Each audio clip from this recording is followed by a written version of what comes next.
जय हिंद। हम लोग घटना चक्र के हिसाब से मॉडर्न हिस्ट्री कवर कर रहे थे, उसका रिवाइज कर रहे थे। तो ये हमारा रिवीजन सीरीज़ में गवर्नर जनरल वायसरॉय ये चैप्टर स्टार्ट कर रहे हैं। Both civilian and military reforms took place during the period of Clive. Civilian और मिलिट्री रिफॉर्म, दोनों तरीके के रिफॉर्म रॉबर्ट क्लाइव के पीरियड में स्टार्ट हो गए थे। Under the civilian reform, ban was imposed on the gift to officials and private trade. Officials को जो गिफ्ट दिए जा रहे थे और प्राइवेट ट्रेड में उन सबको बैन कर दिया गया। ये सिविल रिफॉर्म के अंडर काम हुआ था। Under the military reform he ended double allowance to the soldiers को दो तरीके के डबल अलाउंस दिए जा रहा था, वो दोनों को उन्होंने बंद कर दिया। From 1766, this allowance was only granted to the soldiers who served outside the boundaries of the Bengal and Bihar. Bengal और बिहार के बाहर जो लोग सर्विस दे रहे थे उन्हीं को केवल दिया जाने लगा। Under administrative reform Warren Hastings in 1772 firstly ended the dual government system. Dual government system 1772 में एंड हुआ, और किसने एंड किया था? वो वारन हेस्टिंग ने। और system of Bengal by an order of the court of directors he transferred the states treasury from Murshidabad to Calcutta. Murshidabad से कलकत्ता स्टेट की ट्रेजरी किसने ट्रांसफ़र करी थी? वारन हेस्टिंग साहब ने करी थी। Warren Hasting was a belief that whole land belongs to rulers। उनका ऐसा मत था कि सारी पृथ्वी रूलर्स के लिए बनी है। For reforms in revenue field he chose trial and error method. उन्होंने ट्रायल और एरर मेथड का चुनाव किया था रेवेन्यू फील्ड में रिफॉर्म्स को लेकर के। शुरुआती दौर था तो ट्रायल एंड एरर मेथड हो सकता है उपयुक्त हो उस समय।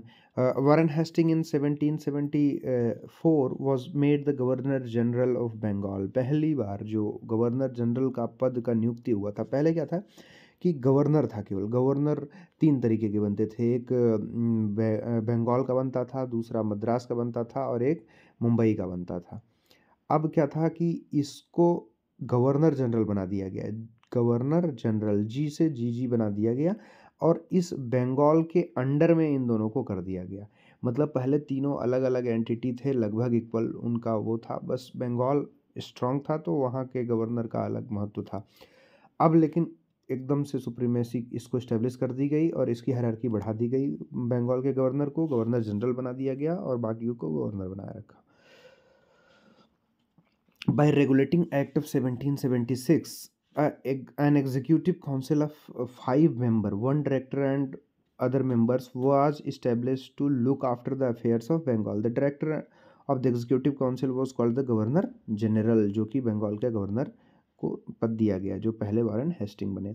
Several type of reforms in police, judiciary, taxation, फौजदारी related acts etcetera took place during the time of Cornwallis. बहुत सारे रिफॉर्म हुए कॉर्नवालिस के टाइम में। पुलिस रिफॉर्म हुआ, जुडिशरी रिफॉर्म हुआ, टैक्सेशन में, फौजदारी में, तमाम एक्ट्स को लेकर के बहुत सारे रिफॉर्म हुए। किसने में?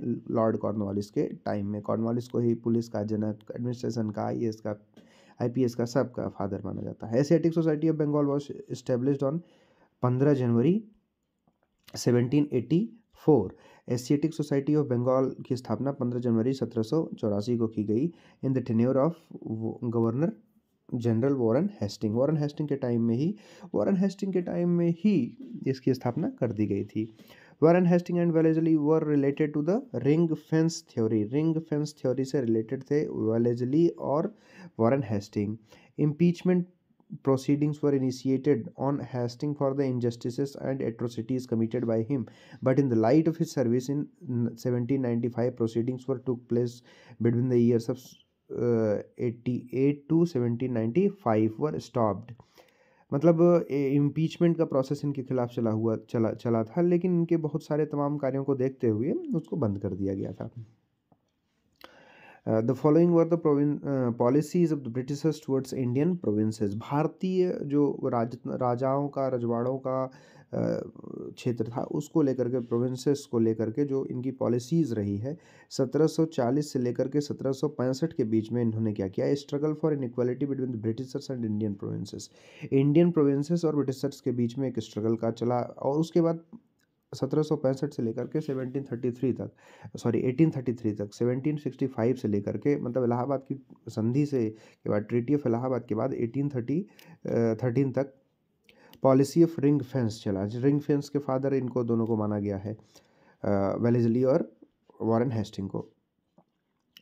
Policy of subordinate isolation, subordinate isolation का 1813 से 1857 की क्रांति के पहले तक का है।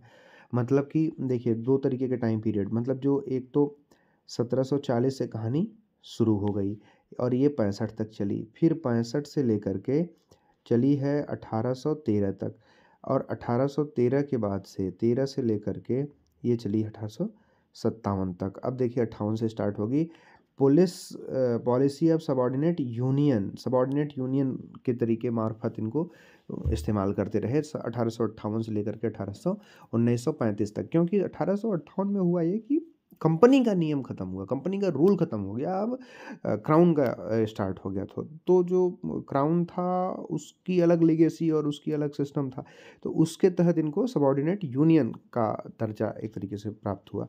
फिर उसके बाद पॉलिसी ऑफ इक्वल फेडरेशन, मतलब वही थोड़ा थोड़ा लालच देते रहे कि अब कर देंगे 35 से लेकर 47 तक।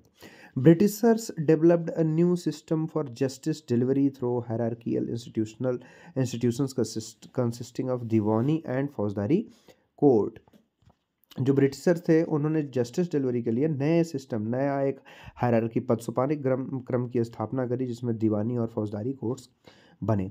This system was started by Warren Hastings ने इसका स्टार्ट किया था, but Cornwallis in 1793 made it more rigid, इसीलिए कॉर्नवालिस को ज़्यादा श्रेय दिया जाता है। He concentrated all powers in the hands of collector, जिसे आज कलेक्टर, डीएम, कहीं कहीं कुछ भी डीसी भी कहते हैं, डिस्ट्रिक्ट कलेक्टर। इन 18 आईएएस के थ्रू जो बनता है, तो इसीलिए इसको इतना सुपर पावर माना जाता है कि सारी सत्ता का सारा केंद्र पूरा जिले का इसी के हाथ में रहता है। In 1787 the district collectors was made the Diwani judge of Diwani court and he was granted some फौजदारी power to deliver justice in some फौजदारी cases too। मतलब 1787 में माफ़ करिएगा, डीएम डिस्ट्रिक्ट कलेक्टर को दीवानी जज का भी अधिकार दे दिया गया, दीवानी कोर्ट चलाने का, और फौजदारी के भी बहुत सारे जस्टिस देने का अधिकार दे दिया गया बहुत सारे केसेस में। In 1790-92 district faujdari court to adopt neutral policies towards the princely Indian states wherever possible. इन्होंने कहा कि थोड़ा सा lenient हो जाओ जहाँ पे पॉसिबल हो। Mismanagement in Jaipur one time grew so high that the British resident were there was attacked but William Bentinck did not interfere। मतलब जयपुर में एक बार ऐसा भी हो गया था कि ब्रिटिशर्स को वहाँ पे बहुत मारा गया, अटैक हुआ उन पे, लेकिन उसके बावजूद भी विलियम बेंटिक कोई एक्शन नहीं लिया, इंटरफियर नहीं किया। Similarly he did not interfere in the internal matters of Jodhpur, Bundi, Kota, Bhopal. मतलब इधर के ये जोधपुर, बूंदी, कोटा, जयपुर ये तो राजस्थान के ही हैं, भोपाल ये मध्य प्रदेश वाला हिस्सा है। When he had enough reasons to do so, जब उसके पास मतलब कई कारण थे, कुछ भी एक्शन ले सकता था लेकिन उसने लिया नहीं, ये उसकी समझदारी रही होगी।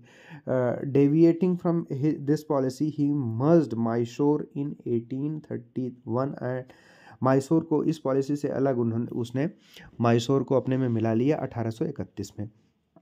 And provinces of Coorg and कछार इन 18 कुर्ग और कछार आसाम में इन 1834 into English Empire because of the extreme mismanagement prevailing there। वहाँ पे बहुत ज़्यादा उसके हिसाब से मिसमैनेजमेंट चल रहा था, उसके लिए उसने 1834 में कुर्ग और कछार को मिला लिया। During the 7-year rule of William Bentinck, 1828 से 1835 तक विलियम बेंटिक ने शासन किया। उस दौरान the old policies of war and annexation were abandoned. War और कैप्चर करने का जो राज्य को था वो सारी पॉलिसी उसने बंद कर दी थी, ख़त्म कर दी। William Bentinck is remembered for his contribution in the field of administrative and social reforms. William Bentinck को उसके एडमिनिस्ट्रेटिव और सोशल रिफॉर्म्स के लिए जाना जाता है, जैसे कि उसने सती प्रथा को हटाया और ये सब 1829 में। बैन कर दिया सती प्रथा बंगाल में। By the charter act of 1833 an attempt was made towards the total central administration. 1833 के चार्टर एक्ट से सारा एक तरीके से सेंट्रल एडमिनिस्ट्रेशन का इस्टेब्लिशमेंट कर दिया। Governor general of Bengal become governor general of India. 1833 के ही चार्टर से गवर्नर जनरल ऑफ बंगाल जो कहा जाता था अब उसको गवर्नर जनरल ऑफ इंडिया कर दिया गया है। ठीक है। Through this act Captain Sleeman was appointed by the William Bentinck to tackle the thug activities. ठगी की एक्टिविटीज़ को कंट्रोल करने के लिए कैप्टन स्लीमैन की एक कमेटी बनाई गई विलियम बेंटिक के द्वारा, और उसने 1500 लोगों को अरेस्ट किया। Many of them were hanged. He arrested 1500 thugs. Many of them were hanged and rest of them were exiled. बहुत सारे लोगों को देश निकाला कर दिया गया और कुछ लोगों को वहाँ पे फांसी दे दी गई। After 1837 he organized after 1837 the organized nature of thuggee ended. 1837 के बाद से ऑर्गेनाइज्ड नेचर ऑफ ठगी जो था उसका खात्मा ही हो गया एक तरीके से। By the declaration of 1789 the export of slaves from Bengal was stopped. जो स्लैब्स का एक्सपोर्ट हो रहा था, एक्सपोर्ट मतलब ये बंगाल है तो बाहर से जो आ रहे थे स्लैब बंगाल में उनको बंद कर दिया गया। सॉरी, यहाँ से जो जा रहे थे बंगाल से उसको एक्सपोर्ट मतलब बंगाल से जो यहाँ से जा रहे थे स्लैब्स उन पे खात्मा बैन हो गया। कब तक? 1837 तक, 1789 1789 में। Acts related to slaves were formulated in 1811 1823 1823 में 1811 1823 में स्लैब्स से रिगार्डिंग बहुत सारे एक्ट फॉर्मुलेट किए गए। The charter act of 1833 emphasized on the formulating law of governor to end slavery. 1833 के चार्टर एक्ट ने सही तरीके से उसको फॉर्मुलेट किया स्लेवरी को ख़त्म करने के लिए as soon as possible. By 1843 slavery was declared illegal in the most part of India. 1843 तक 1843 तक slavery was declared illegal in most part of India. In 1816 IPC Indian penal code declared slavery as a crime. मतलब कि लगभग हिस्से में slavery ख़त्म हो गई। कब डिक्लेयर्ड इलीगल घोषित कर दिया गया था? 1843 में, 1843 तक। 1860 में आईपीसी जब बना इंडियन पिनल कोड तो उसमें स्लेवरी को एक क्राइम घोषित कर दिया गया था। अब देखिए एंग्लो नेपाल वार शुरू होता है 1814 से 1816 तक। Took place during the governorship of Lord Hasting, जिसका कार्यकाल 1833 से 13 से लेकर 1823 तक था, एंग्लो नेपाल वॉर। और इसी में विच ended with the Sugauli treaty. Sugauli के ट्रीटी के तहत इसको ये खत्म हुआ था 1816 में, 1816 में। इन 1854 James Outram was made British resident of Awadh replacing Sleeman. Sleeman को हटाकर जेम्स आउटरम को ब्रिटिश रेजिडेंट बनाया गया था 1854 तक में। He said the administration of Awadh is very polluted and the condition of the people is miserable. इसने कहा कि अवध में बहुत ही एडमिनिस्ट्रेशन बेकार चल रहा है और कंडीशन वहाँ पे बहुत ही दयनीय स्थिति आ गई है। This report of Outram emerged as a base for annexation of Awadh. Awadh को एनेक्स करने के लिए डलहौजी को जब इसने रिपोर्ट भेजी थी तो ये रिपोर्ट ही, इसी रिपोर्ट के माध्यम से आधार पर उसने डलहौजी ने एनेक्स कर लिया था किसको? अवध को। माल एडमिनिस्ट्रेशन पे, misadministration, maladministration. This report of Outram emerge as base for annexation of Awadh. Lord Dalhousie 1848 से लेकर 1856 तक रहा। Blamed nawab of Awadh Wajid Ali Shah of maladministration and on 13 February Valentine day के ठीक एक दिन पहले 1856 में Awadh was annexed by Britishers. After Awadh, the states were annexed through the policy of doctrine of lapse. Doctrine of lapse की पॉलिसी के तहत उसने और सारे भी राज्यों को हड़पा था। सतारा को 1848 में, जैतपुर एंड संबलपुर को 1849 में, भागत को 1850 में, उदयपुर को 1852 में, झांसी को 1853 में, 53 में, नागपुर 1854 में, 1854। इन सब को तो इसने डॉक्ट्रिन ऑफ लैप्स से किया था कि कोई इसका अगला इनहेरिटेड अगर कोई हेयर है या उत्तराधिकारी कोई ऐसा है जो बायोलॉजिकल नहीं है तब। लेकिन उत्तर प्रदेश या अवध को तो इसने ऐसा ही एनेक्स कर दिया कि एडमिनिस्ट्रेशन ठीक नहीं है। अब ऐसा तो कोई पैमाना नहीं है कि एडमिनिस्ट्रेशन ठीक कर दे। Lord Dalhousie was made first attempt for construction of rail infrastructure in India. भारत में रेल इंफ्रास्ट्रक्चर लॉर्ड डलहौजी के टाइम में आया। First railway line was laid between Bombay to Thane in 1853। Great Indian Peninsula Railway started the train travel in India. Main reason for the development of railway was to export raw material from inner parts of country to different parts of India. मतलब पहले ये raw material को एक जगह से दूसरे जगह तक ले जाने के लिए बनाया गया था। कौन बनाया गया था? इसी को, रेलवे को, लॉर्ड डलहौजी के टाइम में। It's second objective was the Swift movement of army. Army को अगर ज़रूरत पड़े तो सही से एक जगह से दूसरी जगह पे मूव कराने के लिए। इन रिमोट मतलब अलग अलग रिमोट एरियाज़ में अगर आर्मी को मूव कराना हो तो वहाँ भी इसकी ज़रूरत पड़ सकती है, तो इसके लिए इसका इस्तेमाल किया गया था।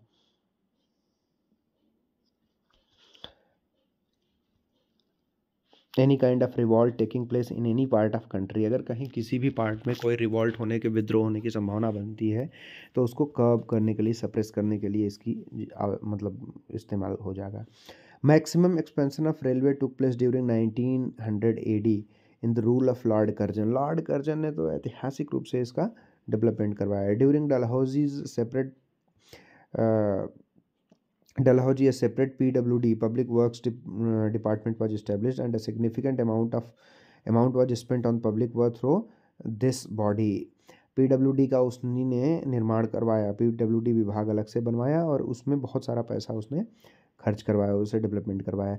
With the effort of Ishwarchand Vidyasagar, Lord Canning in 1856 past widow remarriage act. 1856 में ही अवध का एनेक्सेशन हुआ था माल एडमिनिस्ट्रेशन के आरोप पर, और लॉर्ड कैनिंग ने 1856 में ही जब बदल गया गवर्नर, लॉर्ड डलहौजी हट के लॉर्ड कैनिंग आ गए थे साहब, तो ईश्वरचंद विद्यासागर के अथक प्रयासों से वीडो रीमैरिज एक्ट पास हुआ। देखिए एक बात बहुत ध्यान से समझने की कोशिश करिए कि देखिए 1829 में हम लोगों ने पढ़ा कि सती प्रथा को बैन कर दिया गया, सती बैन हो गया। अब जब सती बैन हो गई, सती नहीं हो रही हैं, तो शादियां तो फिर भी धूमधाम से हो रही थी कि बूढ़े बूढ़े लोग बच्चियों से शादी कर ले रहे थे, और माँ बाप को भी करना पड़ रहा था क्योंकि उनको पैसा चाहिए था खाने के लिए, मतलब दिक्कतें रहती थी उस समय, मतलब बहुत सारी तमाम दिक्कतें थी। तो अब वीडियोस तो अभी भी हो रही थी, अब वो मर नहीं रही थी, सती नहीं कर रही थी, तो वीडियोस बहुत सारी इकट्ठी हो गई। अब 29 से लेकर के 56 तक 56, मतलब मान लो कि 10-15 साल में वीडियोस की संख्या खूब बढ़ी होगी धूमधाम से।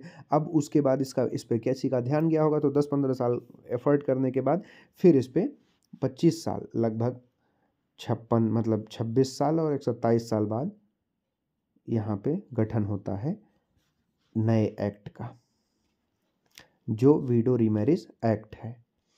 According to the section 15 of this act, widow remarriage of the child born to that marriage was legalized. मतलब कि विधवा पुनर्विवाह कर सकती हैं, और अगर उनसे कोई बच्चा हो जाएगा तो वो लीगल हो जाएगा उनका। हाँ, Dhondo Keshav Karve, DK Karve and Vishnu Shastri were the two western Indian propagator of widow remarriage.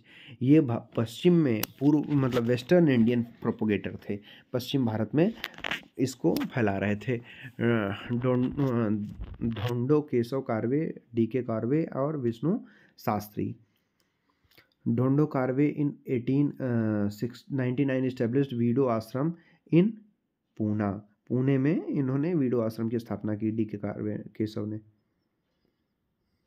Queen's proclamation of 1858 was the first most important result of 1857 revolt. 1857 की क्रांति का सबसे ऐतिहासिक अगर कोई आउटकम था तो यही था क्वीन का प्रोक्लेमेशन जो आया था 1858 में। This proclamation was announced on 1 November 1858 by Lord Canning at a court held in Allahabad, हमारे घर के पास इलाहाबाद में 1 नवंबर 1858 को लॉर्ड कैनिंग ने कोर्ट रखा, हेल्ड किया और वहाँ पे वो प्रोक्लेमेशन महारानी जी का पढ़ के सुनाया। This act ended the company rule and put the affairs of India under the direct control of the British crown. इस कानून के तहत, इस नियम के तहत कंपनी का रूल ख़त्म हो गया और सारा भारत से जुड़ा सारा सारा काम धाम ब्रिटिश क्राउन के अंडर में आ गया।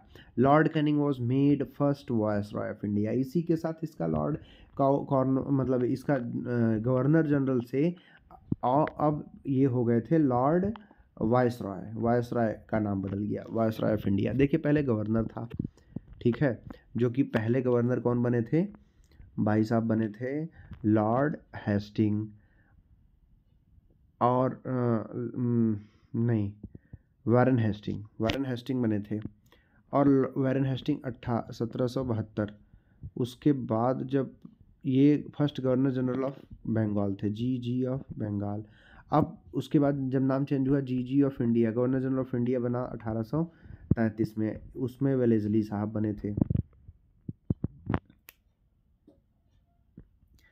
1833 में कौन था, लॉर्ड मैकाले के का जिसने उसने गठन किया था 1833 में, वो बना। उसके बाद 1858 से लॉर्ड कैनिंग के टाइम से ये last governor general of India, first viceroy of India थे and first viceroy of India. Queen Victoria was made sovereign of India in 1858 and a grand Delhi Darbar was organized in January से 1877. She was conferred the title of Kesare Hind. 1877 में एक दिल्ली दरबार का आयोजन हुआ जिसमें केसरे हिंद की उपाधि उनको दी गई। किसे दी गई, मैडम जी को, महारानी जी को। Under governor general Auckland, first Anglo Afghan war took place in 1839 से 1842। 1839 से 1842 के बीच में फर्स्ट एंग्लो अफगान, इंडिया का अफगान के साथ पहला युद्ध छिड़ा, ये पहला युद्ध हुआ था। अच्छा, 1839 में ही साहब की डेथ हुई थी। कौन थे जो अंग्रेज पंजाब वाले, लॉर्ड लिटन, सिख के। Lord Lytton was the governor general when second Anglo-Afghan war broke in 1878 to 1880। Second Anglo Afghan कब हुआ था, 1878 से 1880 के बीच में, और उस समय गवर्नर जनरल लॉर्ड लिटन थे। पहला ऑकलैंड के टाइम में हुआ, दूसरा लिटन के टाइम में हुआ था अफगानिस्तान का war. By act 5 of 1843 slavery was abolished by governor general of India Lord Ellenborough. जब स्लेवरी को एबॉलिश किया गया एक्ट 5 के तहत, उस समय 1843 में लॉर्ड एलनबरो थे भारत के governor general of India, GGI। During his tenure 1842 to 44, in August 1843 Sindh was fully merged into British Empire। दो काम हुए थे लॉर्ड एलनबरो के टाइम में, 42 से 44 तक गए थे, 1842 से 1844 तक। और पहला काम ये हुआ था लॉर्ड एलनबरो के टाइम में कि जो स्लेवरी थी उसे एबॉलिश कर दिया गया, ख़त्म कर दिया गया था। और जो सिंध प्रांत था पंजाब से सटा हुआ, उसको भारत में कंप्लीटली मर्ज कर दिया गया था, ब्रिटिशर्स ने जीत लिया था।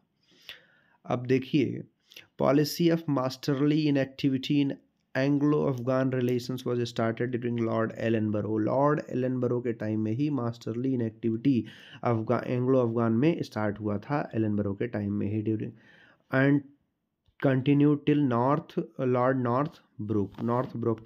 ब्रुक के पीरियड तक ये कंटिन्यू रहा था। This period is called the period of masterly inactivity. The period is often recognised with John Lawrence because during this time at office he got full chance to follow this policy and revolution of this policy took place in his time only. Masterly inactivity word is taken from an article published by J.W.S. Willey। J.S.W. Willey ने एक newspaper में article छापा था, वहाँ से masterly inactivity term लिया गया। First census took place in 1872 during Lord Mayo. Lord Mayo जो कि 1869 से लेकर के 1872 तक भारत में वायसराय रहे, उस समय तक वायसराय हो गया था और उन्हीं के टाइम में पहली बार सेंसस भारत में किया गया। और देखिए प्रॉपर सेंसस टुक प्लेस 1881, पहला प्रॉपर सेंसस लॉर्ड रिपन के टाइम में 1881 में हुआ था। लॉर्ड मेयो जो कि 1869 से 1872 के बीच में थे, भारत के governor general, was killed during an excursion in Andaman and Nicobar island group by a prisoner named शेर अली अफरीदी। शेर अली अफरीदी के द्वारा लॉर्ड मेयो का मर्डर कर दिया गया था, वो जबकि जेल में एक्सकर्जन में थे। Mayo was the first governor general who was killed while holding the post, जो अपने पोस्ट पे रहते हुए ही जिनका मर्डर कर दिया गया था, पहले गवर्नर वायसराय थे या पहले इतने बड़े वाले पद पे के आदमी थे। 1876 में लिट्टन बिकम वायसराय। अब 1876 में भाई साहब जब में 72 में वो साहब गए, उसके बाद लिट्टन 1876 में आए। Lytton become viceroy and change his policy towards Afghanistan. 1876 में इन्होंने पॉलिसी बदल दी। अब देखिए क्या होता है, लॉर्ड लिट्टन के टाइम में ही दूसरा अफगान युद्ध हुआ था 1878 से लेकर के 1880 के बीच में। देखिए कितना बड़ा अभी युद्ध होता है। वर्नाकुलर प्रेस एक्ट, वर्नाकुलर मतलब जो लोकल न्यूज़पेपर थे, Indian language newspaper act 1878 was pass during Lord Lytton. जो वर्नाकुलर प्रेस एक्ट मतलब लोकल भाषाओं में जो सामूहिक रूप से सारे न्यूज़पेपर छपते थे, उनके लिए एक उसने वो कर दिया, उसमें अंग्रेज को बहुत सारा फेवर कर दिया, तो इंग्लिश में न्यूज़पेपर छपने लगे। This act is also called the silencing act, कि जो लोकल न्यूज़पेपर छप करके बहुत सारी चीज़ें इन्फॉर्मेशन फ्लो कर रहे थे, उसको उन्होंने बंद करने के लिए, साइलेंट करने के लिए ये सारा एक्ट किया था, पास किया था। Erskine Perry termed this act as a dangerous step towards India's right of expression. Erskine Perry एक व्यक्ति थे, उन्होंने इसको बहुत ही डेंजरस स्टेप माना था भारत में राइट टू एक्सप्रेशन के खिलाफ। Shri S C. Banerjee termed this act as lightning from the sky. Lightning from the sky term S C. Banerjee ने जी ने कहा था। Sir P C. Albert who was the law member of viceroy executive council on 2 February 18 legislative 1883 the legislative assembly passed resolution known as Albert bill. P C. Albert जो थे एक law member थे, viceroy executive council में एक law member थे, और 2 फरवरी 1883 को legislative assembly ने एक रेजोल्यूशन पास किया, उसका नाम रखा गया Albert bill. This bill was aimed at equalising both European and Indian जज सो दैट द इंडियन जज can hear by try and European convict in various criminal cases, changing the decade old provision of barring Indian civil services from doing so। अभी तक क्या हो रहा था कि दो तरीके से जज होते थे, एक इंडियन जज हो गया था, एक ब्रिटिशर्स जज हो गया था।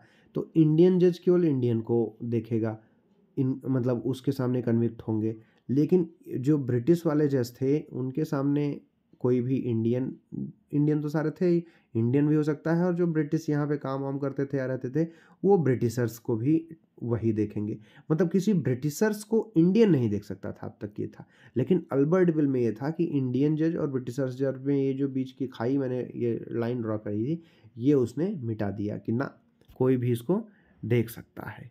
यहाँ से ये जो लाइन थी वो हटा दिया गया कि कोई भी अब जा करके इनको चेक कर सकता है, और यूरोपियन जज के ज़रूरत नहीं है, इंडियन जज भी उनको पनिश कर सकते हैं। तो अब इसमें कंट्रोवर्सी होगी ही, ब्रिटिशर्स को मिर्च लगेगी। This bill was aimed at ending any judicial disqualification based on caste. Caste के आधार पर जो डिस्क्वालिफिकेशन ये लोग करते थे वो सारा खत्म हो गया। The bill faced severe opposition by Britishers as they perceived this as an act of on their privilege. इन्होंने उसको अपने प्रिविलेज के ऊपर प्रहार देखा, तो भाई किसी के भी अधिकार छीनोगे तो स्वाभाविक सी बात है, उनका बुरा लगेगा, इक्वलिटी की बात उनको। Lord Ripon is believed as the most pro Indian viceroy of Indian British India. Lord Ripon साहब जो थे ये सबसे ज़्यादा प्रो इंडियन थे सारे वायसराय और सारे गवर्नर जनरल में से। He made some lenient laws in favor of women and children employed in factories, numbering more than 100. 100 से अधिक लॉ इन्होंने बनाए महिलाओं और बच्चों के रोजगार को लेकर फैक्ट्रीज में। This was called first factory act 1881 में लॉर्ड रिपन के टाइम में पहला फैक्ट्री एक्ट बना। According to this act a ban was imposed on the employment of children below 7 year, मतलब 7 साल से कम अवस्था के बच्चे को भी एम्प्लॉयमेंट दो, ऐसा मतलब इसको बैन कर दिया इन्होंने। बताओ 7 साल का बच्चा क्या ही काम करेगा, लेकिन ये लोग करवाते थे। In the factory and the working hour of the children as 7 to 18 were reduce to 9 hour daily and they got 4 leave in a month. 4 महीने में छुट्टी और एक दिन में 9 घंटे से कम का अधिक काम नहीं करेगा बच्चा, कोई भी 7 से 12 साल तक का बच्चा, 12 से अधिक कर सकता है, लेकिन चलो इतनी बड़ी राहत भी दी कि 12 साल तक का बच्चा, 7 से 12 साल तक के बीच का बच्चा कोई भी 9 घंटे से अधिक एक दिन में काम नहीं करेगा और महीने में 4 छुट्टी उसको दी जाएगी। अब सेकेंड फैक्ट्री एक्ट 10 साल बाद आता है। सेकेंड फैक्ट्री एक्ट आता है 1891 में। मेड वीकली हॉलीडे पॉसिबल, उसी में वीकली हॉलीडे सबको दिया गया। Lord Ripon is known as a father of local government. इन्होंने लोकल गवर्नमेंट का मतलब है कि जो पंचायती राज व्यवस्था उस समय स्थापित करी गई, उसका ये इनको फादर माना जाता है। Charles Metcalfe removed the restrictions on press, he known as liberator of Indian press. उन्होंने प्रेस पे जो फ्रीडम पे मतलब रेस्ट्रिक्शंस लगे थे उनको उन्होंने हटा दिया रेस्ट्रिक्शंस को, इसलिए इनको चार्ल्स मेटकॉफ को लिबरेटर ऑफ इंडियन प्रेस कहा जाता है। 1784 में in Calcutta Shri William Jones founded Asiatic Society and steps were taken towards archaeological survey of India. 1784 में Shri William Jones Asiatic Society की स्थापना करते हैं और बहुत सारे स्टेप्स लिए जाते हैं आर्कोलॉजिकल सर्वे ऑफ इंडिया को इस्टेब्लिश करने के लिए। Alexander Cunningham was appointed the first archaeological surveyor in 1861 and in 1881 archaeological survey was made a separate body.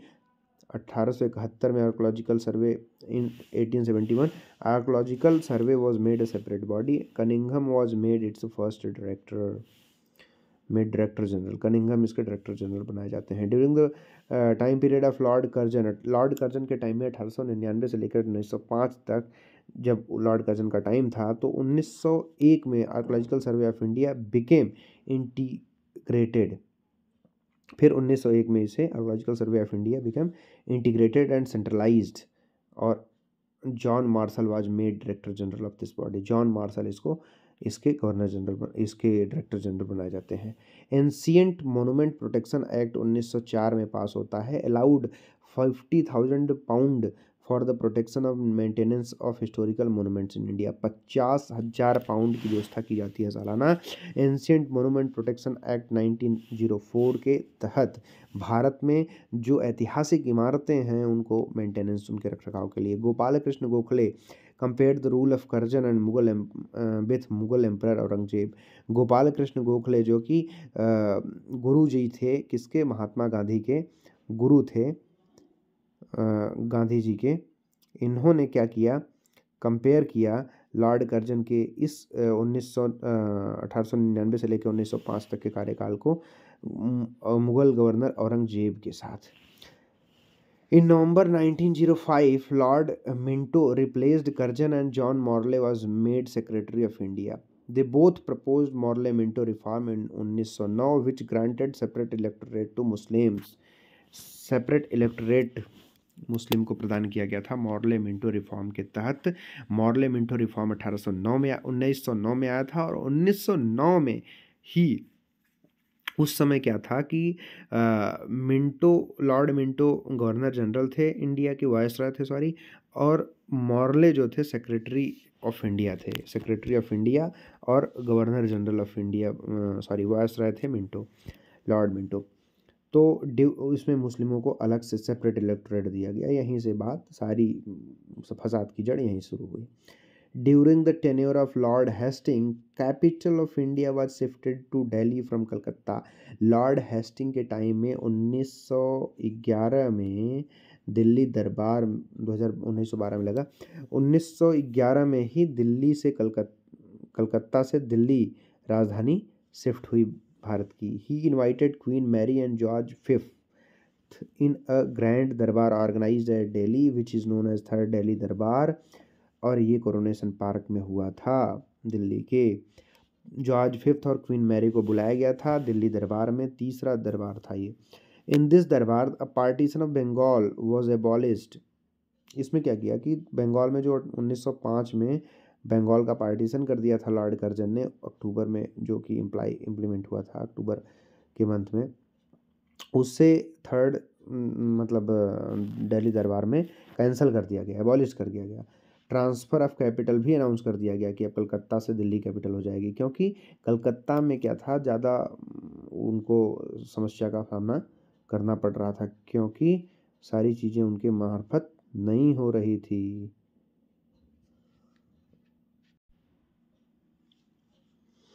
So thank you, और मिलते हैं बहुत ही जल्द। Till then enjoy. Thank you very much. Thank you, bye.